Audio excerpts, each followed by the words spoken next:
ಬೆಂಗಳೂರಲ್ಲಿ ಟೆಕ್ಕಿ ಶರ್ಮಿಳಾ ಕೊಲೆ ಕೇಸ್ಗೆ ಮತ್ತೊಂದು ಟ್ವಿಸ್ಟ್ ಸಿಕ್ಕಿದೆ. ಮೊದಲು ಅಸ್ವಾಭಾವಿಕ ಸಾವು, ಬಳಿಕ ಕೊಲೆ, ಈಗ ರೇಪ್ ಆಗಿರುವಂಥ ಶಂಕೆ ಇದೆ. ಪ್ರಕರಣದ ತನಿಖೆ ವೇಳೆ ಇದೊಂದು ಕೊಲೆ ಎಂದು ಸಾಬೀತಾಗಿದೆ. ಬೆಂಕಿಯಿಂದ ಉಸಿರುಗಟ್ಟಿ ಸಾವು ಅಂದುಕೊಂಡಿದ್ದಂತಹ ಪ್ರಕರಣ ಇದು.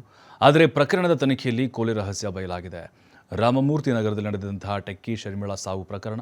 ಶರ್ಮಿಳಾ ನೆರೆಮನೆಯ ಯುವಕನೇ ಕೊಲೆ ಆರೋಪಿ ಅನ್ನೋದು ಅಚ್ಚರಿಯನ್ನು ಉಂಟು ಮಾಡಿದೆ. ನೋಡಿ, ನೆರೆಮನೆಯಲ್ಲೇ ಇದ್ದಂಥ ಹಂತಕ ಇವನು. ಜನವರಿ 3ಕ್ಕೆ ರಾಮಮೂರ್ತಿ ನಗರದಲ್ಲಿ ಈ ಘಟನೆ ನಡೆಯುತ್ತೆ. ನಿಗೂಢ ಸಾವೆಂದು ಪರಿಗಣಿಸಿ ತನಿಖೆಯನ್ನು ಪೊಲೀಸರು ಆರಂಭ ಮಾಡ್ತಾರೆ. ತನಿಖೆ ವೇಳೆ ಕೇರಳ ಮೂಲದ 18 ವರ್ಷದ ಕರ್ನಲ್ ಕುರೈನಿಂದ ಕೊಲೆ ಅಂತ ಬಯಲಾಗುತ್ತೆ.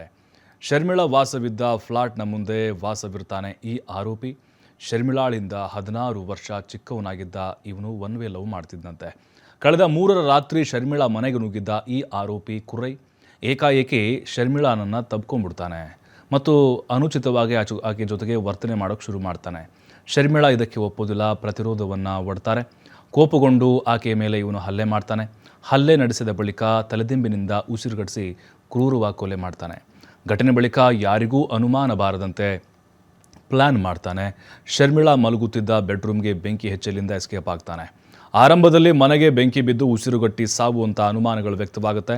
ಆದರೆ ತನಿಖೆ ವೇಳೆ ಈ ಕುರೈನಿಂದ ಕೊಲೆ ಆಗಿದೆ ಅನ್ನೋದು ತನಿಖೆಯಿಂದ ಸಾಬೀತಾಗುತ್ತೆ. ನೋಡಿ, ಈ ಕೊಲೆ ಕೇಸ್ ಬಯಲಾಗಿದ್ದು ಹೆಂಗೆ ಅಂತ ಹೇಳಿದ್ರೆ, ಯಾವುದೇ ಕ್ಲೂ ಇರಲಿಲ್ಲ.